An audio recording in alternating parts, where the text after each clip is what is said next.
where do you sit with blame, responsibility, and growth? Hello, my name is Paul Harvey and I am a midlife coach, and you are listening to a life, passion and business shortcast. Now, over the last few years, I have spoken to hundreds of people and I've discovered that our story is everything, because what we do, feel or experience is based on the stories that we tell ourselves. This shortcast is a bite-sized episode to explore the ingredients of a good life. We bring out the thoughts, tips and tools so you can try them on for size. So let's explore and see what is possible. There is no doubt we live in turbulent times, particularly in politics and all sorts of things going on in the current world and the current changes, seismic shifts and geopolitical shifts that we are experiencing. But the one thing I am really aware of at the moment is the amount of blame that is appearing in our culture. We are becoming a culture of blame. You see this so much in our politics, and to some extent it has always been in politics. But never before have I seen it so upfront and out there. In the UK, the current administration, of course, has only been in for less than 9 months, and they're still blaming the other guys. Now, admittedly, the other guys were in for 14 years, so they've got some gravitas at the moment, but it won't keep cutting it forever. And of course, the new US administration is now blaming everyone else for various problems that they've got. So in politics, blame is a useful thing because you can shift the responsibility onto other people and justify actions. This is a dark road to go down. I mean, a direct outcome of this, and I'm sorry if I'm being a bit political here at the moment, and we'll get off that in a minute, but I just want to show some of the things that have come about from politics. If you think in the UK, we had many, many years where the media and the politicians, particularly on the right of the country, spent their time bashing the European Parliament and the European Union. The European Union apparently at that time was a bunch of faceless bureaucrats, and they were responsible for all of the things that were bad and happening in the UK. And consequently, when that vote came out in 2016, of course, people voted to leave the EU because they believed the story that had been told. All of their ills, all of the things that were wrong in their life came from Europe. To be fair, there were some good bits and bad bits, but that's not the point. The current political narrative we're now seeing is putting the blame on others, woke issues, anything that is different from us. The outcome of this will not be a good story, because at some point, the pool of outsiders starts to get smaller and smaller and smaller. Okay, stepping off the politics side of it, and now let's look at personal issues about humans, us. How do we handle blame? You see, when you see the politicians talking about blame and using it on a regular basis, we now start to adopt some of those policies internally. We internalize that idea. Yeah. Some of the problems in my life are attributed to other people. And that's the question. How much of the things in our lives are attributed to other people? How much culpability do we have in the problems that we are currently facing? How many of the things can we actually offload to someone else? So let's explore this whole concept of blame and think about it just for a bit. So let's start with the people that you know. Did you know someone who blames other people for their current situation or for problems that they are in? Now, there's no doubt there are circumstances, there are situations where someone else is responsible for the situation you are in. And always there is some shared responsibility in that. Not always, but there's a little bit of shared responsibility in it.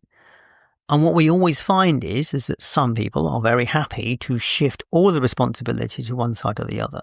I was very delighted to hear some years ago where the whole idea in the divorce courts changed the rules in that you have a no-blame divorce, which I thought was a very, very sensible thing to do, because having a divorce situation where someone had to take responsibility for the failing of a marriage always seemed a bit wrong to me.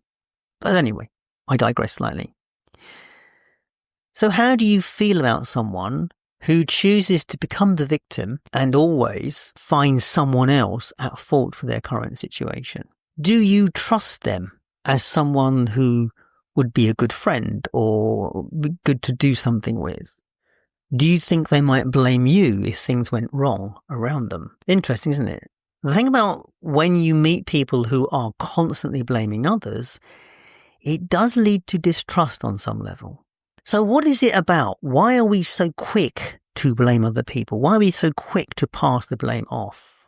It's interesting. My first experience of blame as a very young child, I was in primary school, and there was some work going on at one end of the playground, and they were using some really interesting machinery. And a friend of mine and I wanted to see the machines working. So we went through the barrier that we were not supposed to go through to watch these machines doing their thing.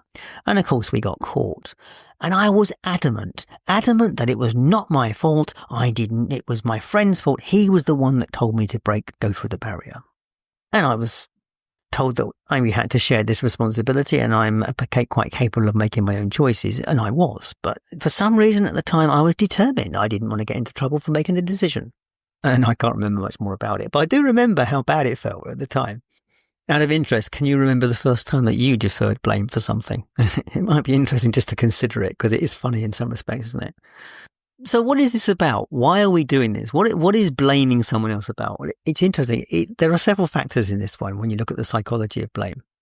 Some of it's about our ego. We're trying to save ourselves from thinking that we could be the person that does something wrong. So we take away the fault of it and push the fault somewhere else. It's about not wanting to own the responsibility of that, which was my situation with going through the barrier. To some extent, it's about how we feel about ourselves, about our character and our actions. So we can keep positive events, positive things. They're good things. They're the things that we can be proud of. But when we do bad things or do something which is basically wrong in some level, depending on where your definition of wrong lies, and get caught, of course, those are the things that we don't like the look of. And so in order to save our ego, it's nice and easy to push that thing somewhere else. It's about not wanting to recognize a shortcoming somewhere. And then, of course, there is this thing about feelings. So when we do something which makes us feel a little bit icky, because we've either challenged one of our beliefs or we've challenged one of our values, or sort of gone against one of our values or beliefs, we get a dissonance, a cognitive dissonance. It makes us feel uncomfortable. And so blame shifting is a great way of easing that burden. It moves the burden away from us. And so we can move the responsibility, of course, because if that person made me do it, then although I went against my values, it's not really my fault. One of the factors around blame, of course, is this thing about how we feel about ourselves. If we feel good about ourselves, strong in who we are and know who we are and well adapted into that perspective, then accepting responsibility and being a responsible adult is not that difficult. We can accept the things where we go wrong. We can accept change. When, however, our self-esteem is low, when we feel inadequate in a situation, the low self-esteem from that is like blaming something else is like wearing an emotional armor. It's about protecting ourselves, protecting that low self-esteem by saying, it's not my fault, I didn't do this. And of course, you've got other aspects of vulnerability from either trauma or various events. Events in life can lead us to want to blame other people for things. So there's very true. There's some things here that could be unpicked, and some blaming could definitely come from trauma of some sorts. The current political situation of blame is about power dynamics. And that is about when you are blaming other people, you're asserting your authority and maintaining your status. I have seen that these are the people that are responsible for this. So therefore, you see, they are the ones that are causing the trouble. When we get rid of those people over there, that's when our life will get better. And that's asserting a responsibility in some way, asserting themselves as the authority in this conversation. And blame is a very powerful tool for that. Well, it's interesting what blame does. You think about blame culture in an organization, what it will do in an organization is it will stifle creativity. Because where people feel in fear of their jobs or in fear of being reprimanded for making certain decisions, then they won't take risks. And then you get a risk-averse culture. And so nothing changes. The organization stays as it is. There is no creativity, no desire for creativity in an organization where blame and culpability is being sought and found. The consequences of a blame culture, as I've just said, in a commercial environment, is lack of creativity. The consequences of a blame culture in politics is a shift to a more authoritarian state. And the consequences of a blame culture in people, as in family members and then romantic partners, is a lack of trust, is a change of how people interact with you. Because if you're always going to blame me for something, maybe I don't want to be involved with you so much. Maybe we need to be really careful how I operate around you. So you can see this blaming culture that we're starting to see up front and center in politics will have ramifications in human interaction. And we have got to stand up to it and recognize what it is. It is a lack of taking responsibility. It is a lack of meeting people in the middle somewhere. It is about recognizing that responsibility for the things that go wrong in life are an opportunity for growth and change. Because when we recognize something didn't work how we wanted it to, if we unpick that journey, we can find out more about ourselves, more about the people who were involved, and find ways of changing it so it doesn't happen again. So let's take a good example of an interaction between two people which doesn't work out and one blames the other for the misdemeanor. How about exploring why they might have made those decisions? So it went wrong. Why did they make the decision in the first place? And what were the factors that contributed to that decision that made them make it? So sometimes people make a decision based on their history or based on lack of information. Sometimes people are not capable of making a decision with where they are at. This process is about reframing. It's about reframing the circumstance, what happened in the light of how it happened. So you reframe it and say, well, how comes this came about? Now, here's the question here which needs to be answered. What was my part in the decision-making process that allowed this to happen? What could I have done that would have changed the outcome so that we didn't end up where we were, or I don't feel like blaming this person?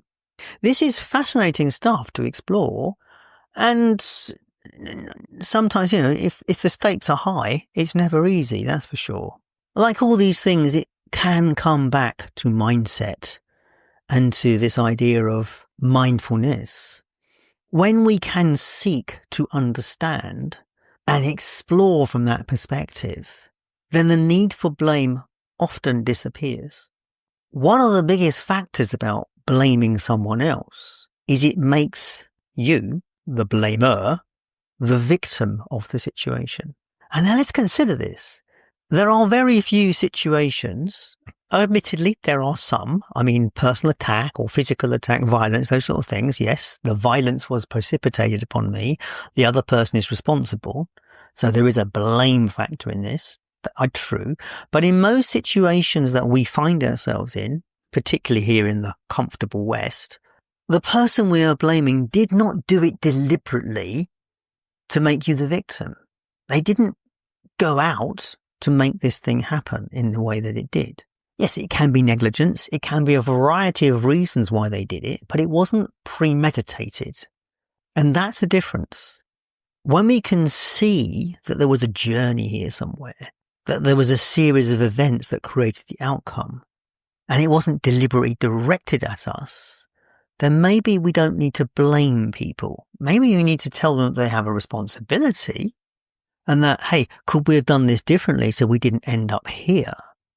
But it's about when we get this hurt situation where everybody else is at fault. That is what needs to be dealt with in some way. Editing Paul here, and I did have a thought after I'd put this together actually. There is one group of people where blame can be attributed and where it's very difficult to get responsibility held, and that's the narcissist. Because the narcissist sees the world totally from their perspective. And so for starters, they will blame everyone around them. That's part of what they do because everything else is everyone else's fault. And also they will be perpetrators to things, and they will take no responsibility for anything. So the narcissist is the one caveat here where this blame stuff is very difficult to deal with. One of the biggest factors about blame that I realize, and I'm not alone, I'm not putting myself above this. I certainly get into the blame game as well, particularly around political issues, climate change, or various bits and pieces that are going on in the world. So I get it. I do go down the rabbit hole just like the rest of us. But the one thing about it is it makes us the victim in the situation, and it wastes energy. The energy that we put into moaning about something that had gone wrong and blaming someone for something, it doesn't change the situation. It doesn't change the circumstances. And it certainly doesn't make anyone feel good. It doesn't make you feel good. And if you are blaming someone directly in front of them, it doesn't make them feel good either. So the route through here is always got to be some form of positive communication where we accept that things have gone wrong. And now how do we put this situation right? The bigger question for me on this subject of blame is how we put the situation right within our politics. How do we get off the politics of blame and get into the politics of, we all want the same thing at the end of the day. And that I would really love to have some thoughts about or some conversations around, because there must be a way of getting off this treadmill of just he said, she said, because it's never going to end well. And certainly with the direction that certain political parties are taking this conversation, that will never end well. And history could repeat itself if we are not careful. So for you, what can I offer you today? How can you inspect your blaming situations, look at your responsibility and see it as growth? So are there any situations in your life where you blame someone for your current circumstances or have blamed someone for your current circumstances? It might be worth exploring the journey. Write the journey down. Write it down. Explore that process. What does it look like? How do you think that person wronged you? Then explore it from the perspective of reframing. What could you have done in the circumstance or the situation? How could you have reframed it? Does the situation need healing? If you are someone who is dealing with a lot of things that happened in life that you feel are not your fault and you want to explore those, then you really do need to talk to a professional on that one. Because yes, there is trauma, and trauma there are people who you cannot be responsible for your own trauma, and it has to be talked out with someone. So there are places where the blame is justified, but not helpful again. It needs to be dealt with.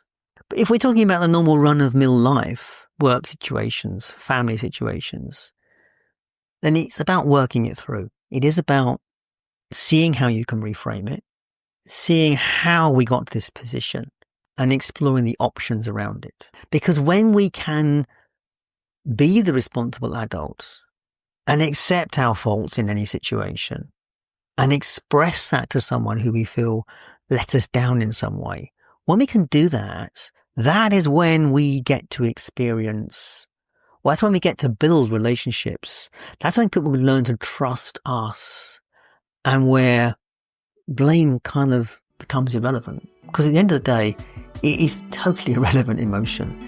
It is unnecessary. In life shit happens, things happen. And while someone bears a level of responsibility, blaming them for it never takes it forward. So how do you feel about this? Have you found this conversation useful? If you have, and you think someone else might benefit from it, please share it with a friend, because that's how people like yourself find good podcasts. If you want to leave me a comment or drop me a line, please do, because I always like to talk about these sort of things. If you've got any ideas how we could change the political the discord around blame, that would be a wonderful conversation to have. If you'd like to check out the work at lifepassionandbusiness.com, there's loads of stuff and resources there for you, and particularly information about focus coaching, which again, we can explore this subject if you'd like, or we can take you forward to the goal you want to go to. Other than that, thank you so much for your time and attention. I will catch you next time. All the best.